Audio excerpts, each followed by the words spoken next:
Actually, I just had a cute baby. Unlike my sister, who's infertile, I managed to get pregnant just fine. My sister, who had eloped with a man a few years ago, had since become completely out of touch. That man was my former fiancé. Suddenly, she reached out with news of her childbirth. Her typical behavior of adding unnecessary remarks hasn't changed.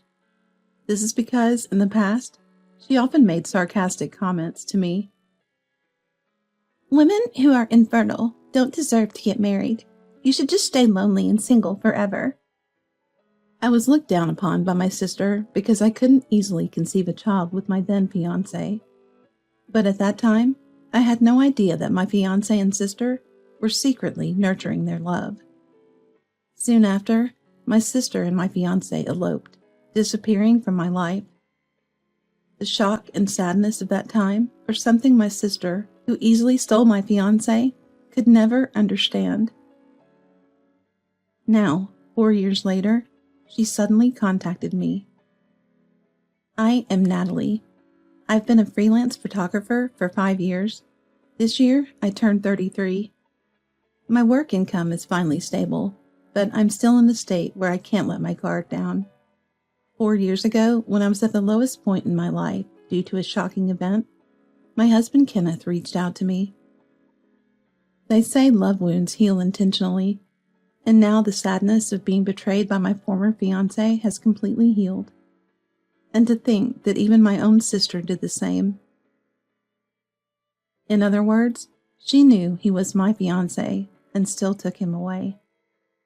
The fact that two people I trusted betrayed me at the same time was enough to mentally corner me while I was still in my 20s. My former fiancé Robert and I were high school classmates. I remember him being engrossed in baseball in high school, seemingly distant from romance. At our coming-of-age ceremony, he confessed that he had liked me since high school and asked me out on our way home from the reunion. I was surprised, but accepted, and we had a smooth relationship for nearly 10 years. However, just before our wedding, Robert and my sister Victoria's affair came to light. It started when I found her lipstick in the passenger seat of Robert's car. The day before, my sister had bragged to me about buying a new lipstick, probably leaving it intentionally for me to find.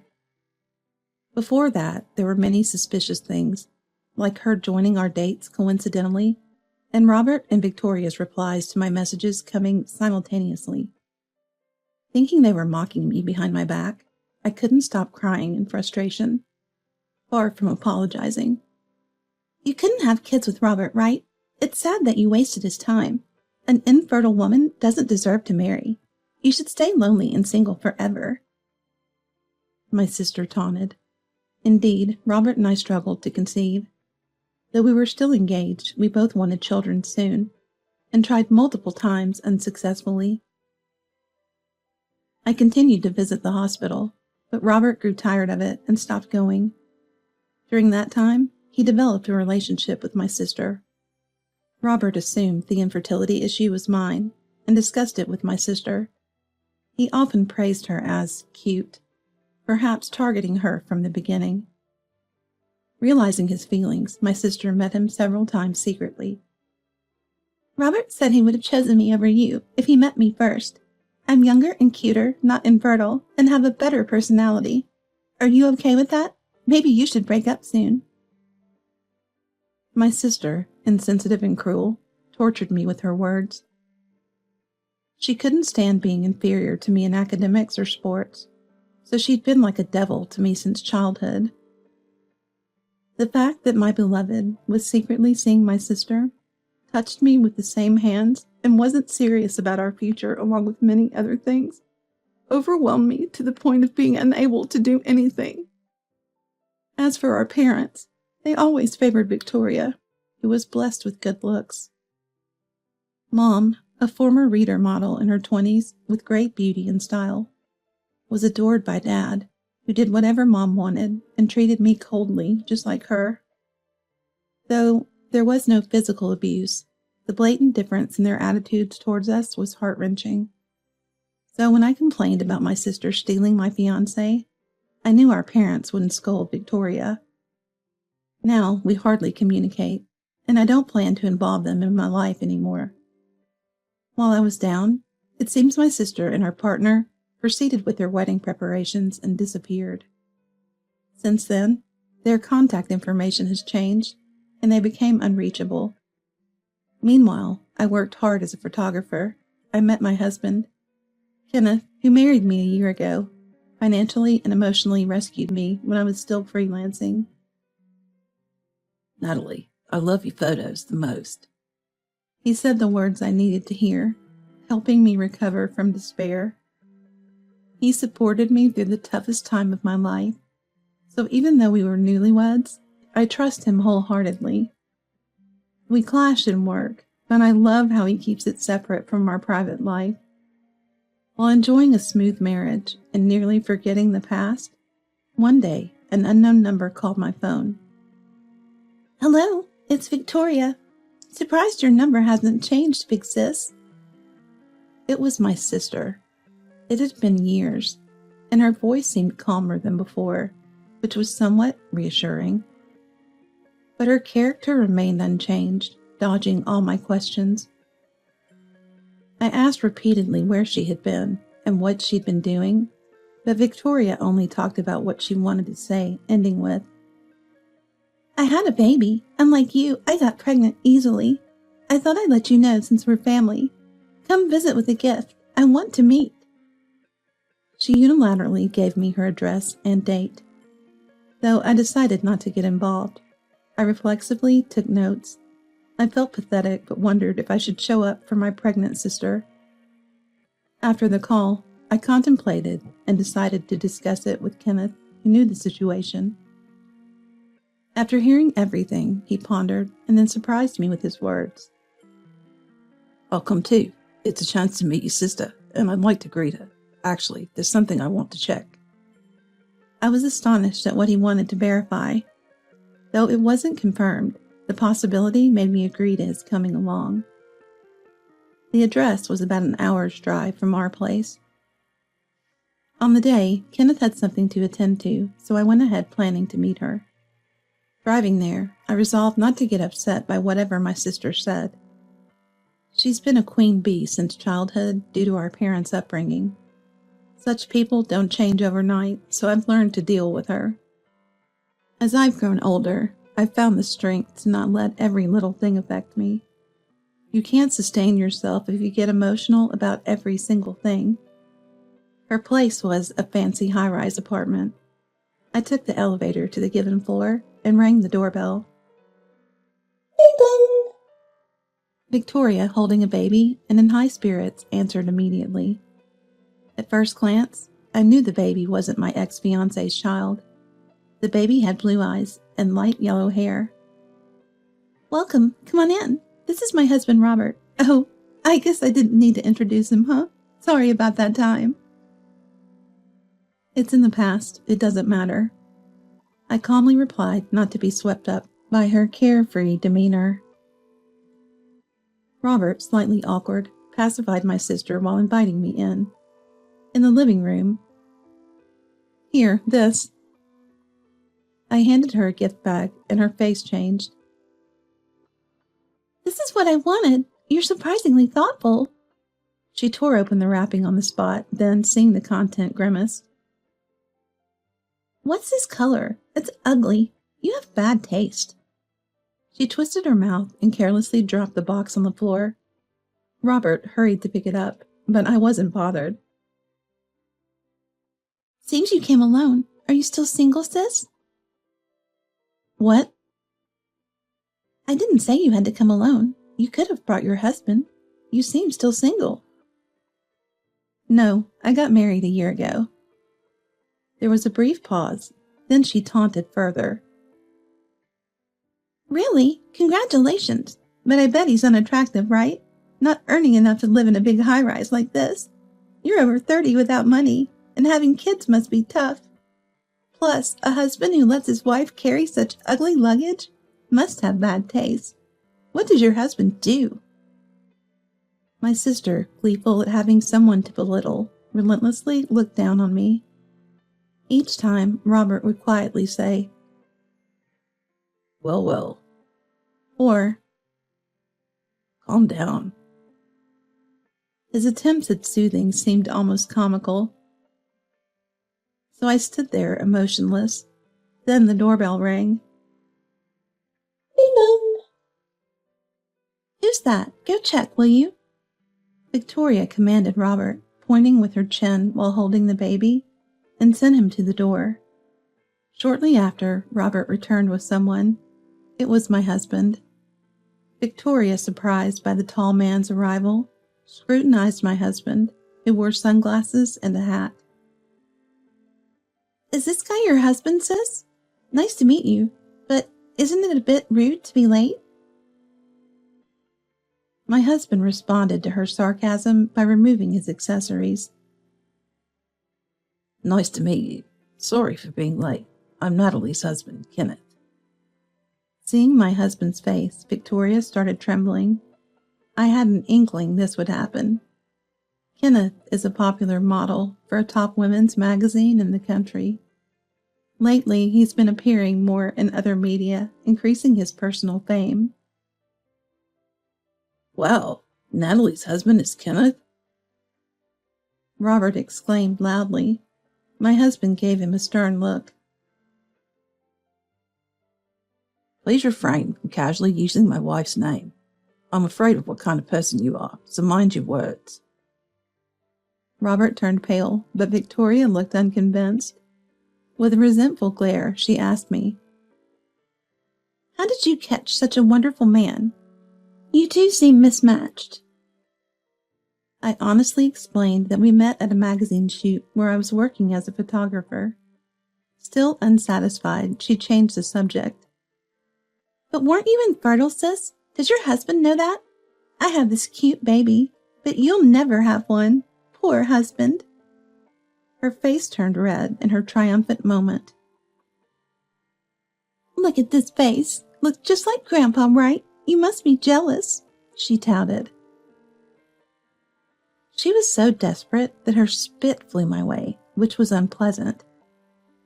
"Actually, about that, there's something I haven't told you, Victoria," I began quietly. "We're not blood related to Grandpa." "What?" Her disbelief was understandable. Our maternal grandfather was Russian. However, he was our grandmother's second husband and not related to Mom or us. Our real grandfather had died of illness when Mom was young, but this fact was kept from Victoria, who was close to our step-grandfather and had a volatile temperament. So both Victoria and I are pure Americans. It's strange for a child with Russian features to be born to us. Pointing this out, Victoria's face turned blue. At the same time, Robert's face reddened. "What do you mean? So this isn't my child? Explain." "That's ridiculous. My sister is just making things up. Call Mom, she'll tell you." Victoria protested desperately. Then my husband took out his phone and started dialing. Victoria regained her smug look as if saying, "See?" Suddenly, there was a noise from the entrance, drawing everyone's attention. Before anyone could check, a young man with Russian features burst in. "Alexander!" Victoria shouted, then quickly covered her mouth, but it was too late. "Who are you? Don't tell me you're—" Robert raised his arm at Victoria. My husband quickly intervened. "I understand how you feel, but the baby is frightened. Let's calm down and talk." Robert lowered his arm and sat on the sofa, looking defeated. We all sat nearby, beginning our discussion. Kenneth had been close friends with the model Alexander for about 10 years. About 6 months ago, Alexander confided in Kenneth that he might have been a victim of marriage fraud. Kenneth had a hunch he'd seen the woman in a photo Alexander showed him before. Remembering her from a family photo I had shown him when we started dating, Kenneth, reluctant to accept it, decided to verify the truth for his friend's sake. Caught off guard by her earlier slip, Victoria had no good excuse and looked down for a while, eventually as if giving up. "Yes, the baby isn't Robert's," she murmured. "Why did you betray me? Cheating is the worst thing you could do," Robert shouted. I thought it was ironic he could be so angry after doing the same to me, but at that moment, it didn't matter.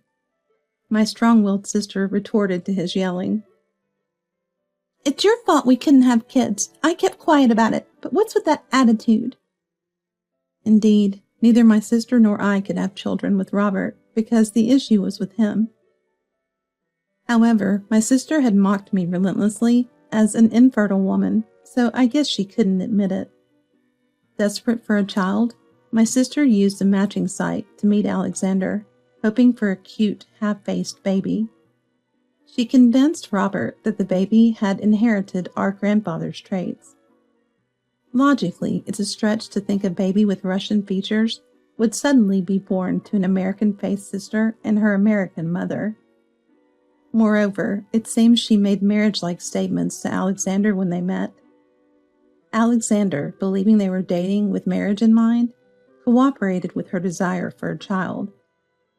At that time, Alexander was also suspicious because his sister had stipulated they only go on dates for a few hours during the day, and that he could not leave the house on weekends due to family commitments. He even lent her money, despite suspecting something off due to her conditions about meeting during the day and never on weekends. "Alexander is deeply hurt by this. We're going to see a lawyer about it," my husband said. At that, my sister and her husband stood up. "Stop it. I didn't mean to deceive. It's all because of my husband's issues. It's not my fault." "Cheating and then saying that? You did this behind my back. It's got nothing to do with me. Cut the crap already." The two started a disgraceful argument, oblivious to their child nearby. Feeling sorry for the baby, I picked him up from the bed and moved to another room. From the next room, I faintly heard my husband's voice. 4 years ago, you ran off with Natalie's sister, and now you say it's none of your business? Face reality. A husband shares responsibility for his foolish wife's actions. Robert seemed cowed by my husband's towering presence and didn't talk back. "Also, I turned down a commercial offer from your company recently because of you." I couldn't see him, but I imagined Robert was devastated. He was ambitious, and this would surely affect his career and morale. Leaving the confused and depressed couple, we left the house with Alexander. Worried about the baby, but knowing my sister who loves children would take care of him, my husband went with Alexander to the lawyer's office. The lawyer was sympathetic, and they smoothly proceeded with the procedures. They decided to sue my sister for marriage fraud, asking for a settlement and monthly visitation rights for the child. "I have no feelings for Victoria anymore, but I still love the child," Alexander said sadly, a look I still remember. Half a year later, Alexander confirmed he was receiving the settlement on time. My sister was working full-time, having put the child in daycare. She occasionally sent letters with photos of the child who was growing up. Alexander seemed relieved to see him growing bigger day by day. Meanwhile, Robert's career seemed to have taken a hit due to Kenneth's influence. I'm not sure how much my husband shared about my situation, but Robert's messages showed he was struggling. I ignored them, of course. I'm neither his mom nor his fiancé anymore. If he persists, I'll contact his company myself. The couple is apparently in a Cold War, but surprisingly, no divorce talks. They probably stay together for their cute child. Like my sister, Robert also loves children. Even if not blood-related, it's hard to let go of such feelings. As for us, a long-awaited baby is on its way. We've always valued our time together, even amidst busy schedules. I plan to continue photography until the birth, but I'll decide with my husband and our baby. As our family grows, I cherish each day with optimism and joy.